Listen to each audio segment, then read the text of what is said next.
zava-dehibe mihitsy ohatra tsika fiarahamonina sy ny firenena manomboka rapitso voalohany volana septambra izay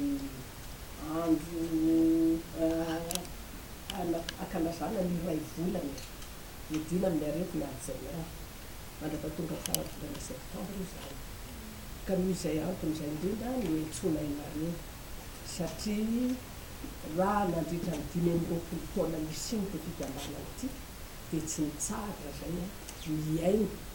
sy manampy amin'izay fahaizanay sy kely nananay an'ireo fianakaviana miatika ny aretina atao hoe Alzheimer satria maro dia maro mihitsy izy ireo ary tena tapitalaka rehetra sokona amin'nytato dia eto aminay mba fanantenana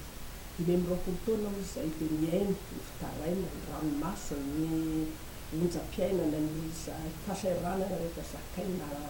araboly ara-piarahamonina miakona misy ny rehetra izay tsy voatanisako dia matoa izay miantso mpanao gazety androany satria rapitso manomboka ny andro ny iray volanera tany midina amin'ny aretina Alzheimer dia mba mangataka ny fiarahamonina malagasy rehetra ary indrindra ny fitondrana mba hiainonay amin'izay averiko nde mandeha 20 taona miainonay amin'ireo olona reo izay mbola misaka mamaky hatramin'izao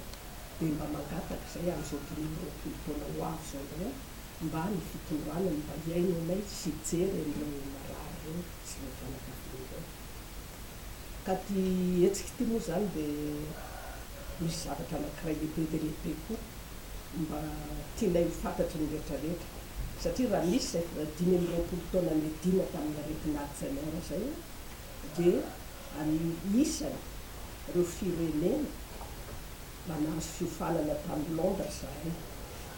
ary rehefa mahazo any moa hoe amin'ny université Alzheimer ka any moa rehefa manao an'izay fiofanana izay ohatra ny karazana hoe fanamafisana traikefa sy fanakarozana dia tokony hiandro 2 taona vao mahazo ny fidirana amin'ny foibe fraisambe zany maneran-tany mikasika ny aretina Alzheimer zay hoe fédération ny association Alzheimer international dia zay zany ny tena zava-dehibe ka io zany raha 20 taona zany no nanao an'izay ny fikambanana miatika an'izay ady mavesatra izay dia ny tonga tany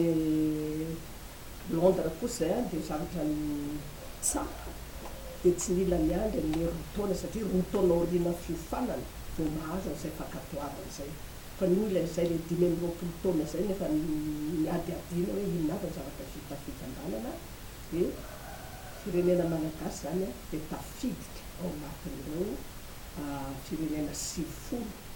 maneran-tany izay miady amin'ny aretina Alzheimer zay ny amin'ny zavatra tsetsatseka tsy aritra tiako lazaina aloha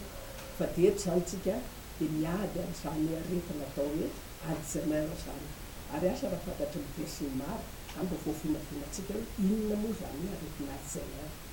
ny aretina Alzheimer mbola mazava eto ny namana fa fahasembanana tsy hita maso azotsika vinavinaina ve zany hoe fahasembanana tsy hita maso zany satria ny antony dia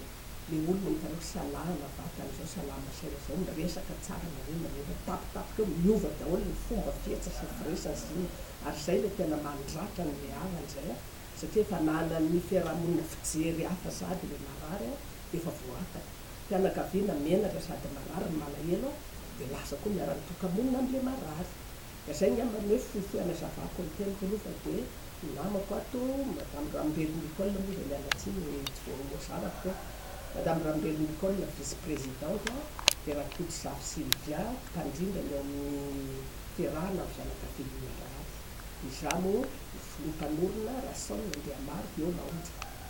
dia aloha ngamba nileko